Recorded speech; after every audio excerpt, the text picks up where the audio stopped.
The leader of the Hindus realized, but wait a minute, the Muslims want the same thing that we want. We also want, the Hindus, we want to get rid of the British, and we want to restore Hindu rule over the Hindus. So there's a conversion of interest here. So Gandhi, who later became known as Mahatma Gandhi, Gandhi approached the leadership of the Khilafat movement and he said to them, listen, the same thing you want, the same thing I want.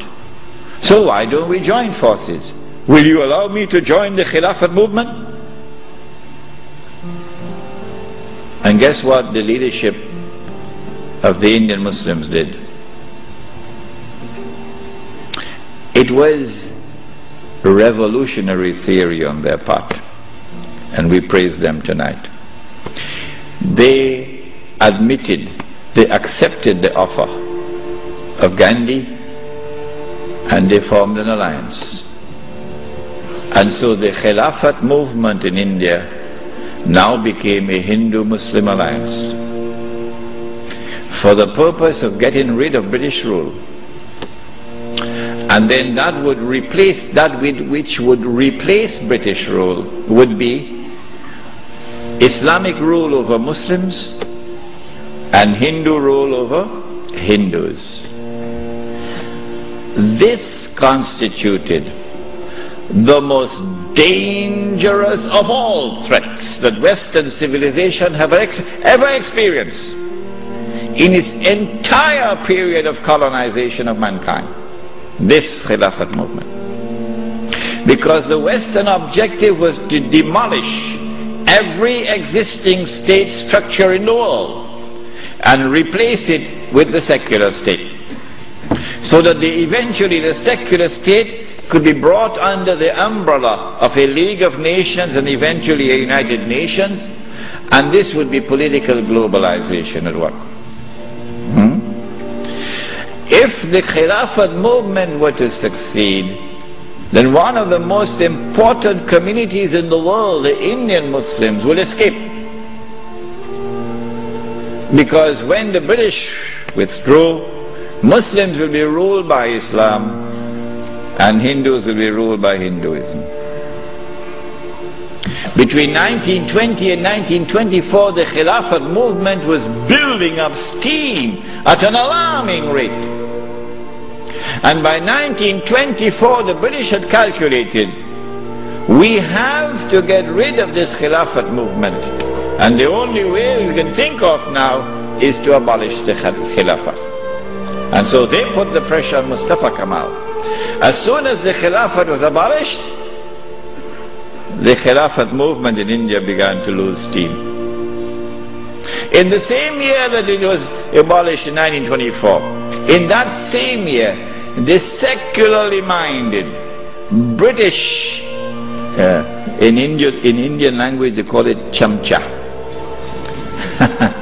the stooges of the British in India, the brown-skinned Englishmen parading as Muslims, of whom the prince of them all was the grandfather of the present Aga Khan, Karim Aga Khan's grandfather. They now restore an organization called the All India Muslim League. The All India Muslim League is led by men who don't know Islam and don't live Islam. And these are the people who now wage a struggle for the liberation of the Muslims from British rule to be replaced, not with rule of Islam, oh no, but rather by the rule of the secular Republic of Pakistan and the secular Republic of India. So that Pakistan and India could be embraced within the community of secular nation states. But of course you had to put a little red herring to fool the people. So you have to make it appear as though Pakistan is going to emerge as an Islamic state, but that's just dust in their eyes, to fool those who see with only one eye. And so in 1924, on the 3rd of March, the Caliphate was abolished. When the Caliphate was abolished, Sharif al-Hussein realized that he was in grave danger now. So long as there was a Khalifa in Istanbul, the British needed him. But now that the Caliphate was destroyed, abolished, Sharif al-Hussein now realizes the plan. He says, oh my gosh, they're going to send Abdulaziz ibn Saud to cut my throat now. In exactly the same way that Abdullah of Jordan is now realizing, as soon as Bush attacks Iraq, that is the end of me. So Sharif al-Hussein decides 4 days later, on the 7th of March 1924, to claim the Khilafah for himself. But when you're a client state of Britain, you can't do that. You have to first apply to the British government for permission to become the Khalifa. He didn't do that. As soon as Sharif al-Hussein claimed the Khilafat for himself on the 7th of March 1924, you're going to get all of this information in that book which is outside, the Caliphate, the Hijaz and the Saudi Wahhabi nation state. As soon as he did that, Britain gave the green light to Abdulaziz. Attack. Within 6 months, the Saudi army of Abdulaziz ibn Saud conquered Mecca. And Abdulaziz and Sharif Hussein packed his suitcase and off he went. British took him away. This one the Americans will take out of Jordan. And so Abdulaziz ibn Saud is now in control of Mecca and eventually Medina. It's a Saudi Wahhabi alliance. Does he claim the Khilafah for himself now? No. What he does is, as soon as he enters Mecca, in 1924, October, Abdulaziz ibn Saud makes a proclamation, and they're going to hate me for revealing this to you, because nobody remembers it now. The proclamation which he makes is that this land belongs to the entire Ummah. This land belongs to the entire Ummah. I wonder how a Pakistani or a Bengali Muslim will feel when he hears that, and he's been rounded up like dogs, stray dogs, and put on trucks because he's overstayed his visa, while white-skinned Americans and British are treated like princes in the Holy Land. How will a Pakistani or Indian or Bangladeshi feel? This land belongs to the entire Ummah. And it is for the Ummah, not for Abdulaziz ibn Saud, for the Ummah to establish the government which will rule over this land. That is his proclamation in 1924. But in cricket it's called playing for time. He did this because in April of 1924, Al-Azhar University had responded to the Turkish abolition of the Khilafah. What did they do? Al-Azhar University declared that this was bid'ah and haram to abolish the Khilafah. And therefore we must respond to it.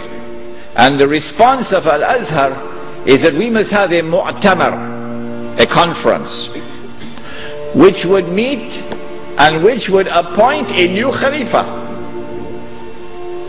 As soon as Al-Azhar issued this proclamation, you could see how Britain was trembling. The British government can't digest their food now. They've got to plan some counter strategy to the initiative of Al-Azhar University. The counter strategy is that Egypt is itself not a free country. It may appear free, but Britain really has control over Egypt. So Britain puts pressure on King Fuad, the father of King Farouk. You're too old to hear about, you're too young to know about this. And King Fuad is now putting pressure on Al-Azhar to hold back on this conference. So for 2 years the conference can't take place. 2 years because of British pressure. The conference finally takes place in June, July of 1926. But Britain uses another counter strategy. She gets Abdulaziz ibn Saud in Mecca to also convene a conference of the world of Islam in Mecca at the time of the Hajj, which is May of 1926. And then Britain and Russia and France and China and all the major powers in Europe all get to work. Massive intervention in the affairs of the world of Islam to ensure that the Cairo conference does not succeed in winning a representative gathering, and that the Mecca conference gets all the Muslims attending it. And they succeeded. The Cairo conference, organized by Al-Azhar